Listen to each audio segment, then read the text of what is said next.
Patuloy ang paglilinis ng mga otoridad sa mga isinarang kalsada sa paligid ng Marikina River. Tuloy-tuloy din ang monitoring sa Marikina River na nananatiling nasa second alarm dahil sa masamang panahon. At live mula sa Marikina, may unang balita si EJ Gomez. EJ.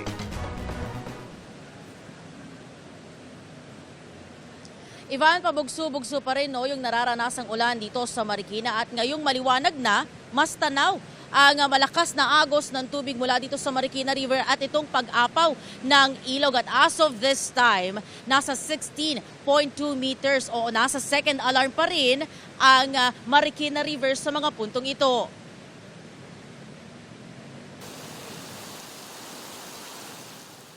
Walang humpay ang ulan sa Marikina na nagpaapaw na sa tubig ng Marikina River. Sinamahan pa ng malakas na hangin.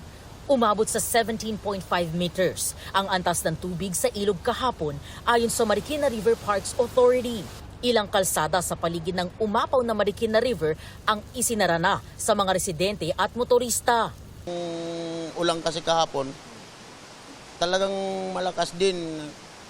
Dito, minsan walang ulan, sa taas, sa may parting Montalban, malakas ang ulan doon, kaya ang tubig pababa. Ngayon dito, umapaw. Ang putik, doon makapal. Mga ilang sarado, access road, sa Ruming Ramos to Underloop, sinasaradoan po namin yan kasi parang wala nang dumaan. May pupunta naman mga paputang ilog, sinasaway po namin, ginagamitan ng megaphone para hindi ma-aksidente. Bawal muna dyan mag-standby. Medyo madulas ang maputi pa. Balik na lang kayo sa taas. Muling umakyat sa 16 meters ang antas ng tubig pasado alas 3 kanina. Itinaas ang ikalawang alarma ganap na 3:49 a.m. Ibig sabihin, hinihikayat ang evacuation. Sa pangambang pasukin ng baha ang kanilang bahay sa Barangay Tumana, lumikas na ang pamilya ni Mark. Hindi na raw nila kayang tiisin ang abot-binting baha sa mga kalye sa kanilang lugar, gaya sa Ilaw Street at Angel Santos Street. Magkabilaan po yung dadaanan po namin is may tubig po. So nag-decide po kami na mag-evacuate kasi nga po for our safety na din po. Siyempre po sobrang hassle kasi hindi ka makatulog ng maayos, mahirap yung comfort room and maingay po yung paligid. Lalo na po ngayong umuulan, sobrang lamig po talaga. Ayon sa Marikina LGU, nitong Sabado nagsimulang lumikas ang ilang residente sa Marikina. Sa H. Bautista Elementary School, abot na raw sa mahigit 300 pamilya o lampas 2,000 individual ang bilang ng evacuees.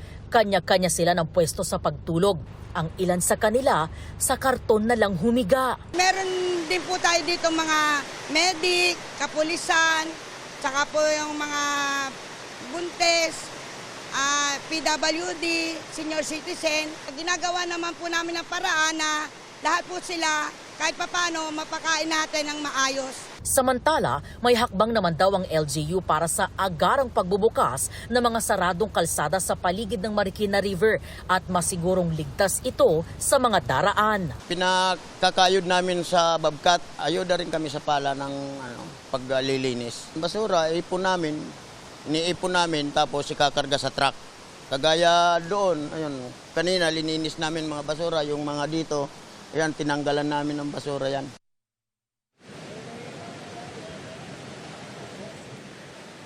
Ivan, for the last 15 minutes, naglalaro actually sa 16.1 to 16.3 meters itong antas ng tubig dito sa Marikina River dahil din yan sa lakas ng agos. Pero still second alarm yan.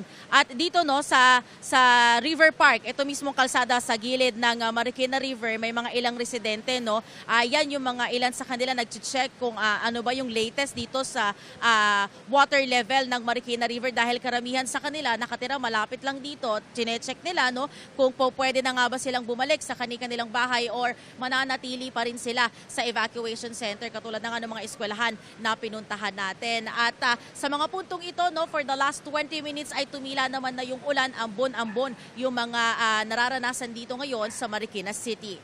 Yan ang unang balita. Ito po si EJ Gomez ng GMA News.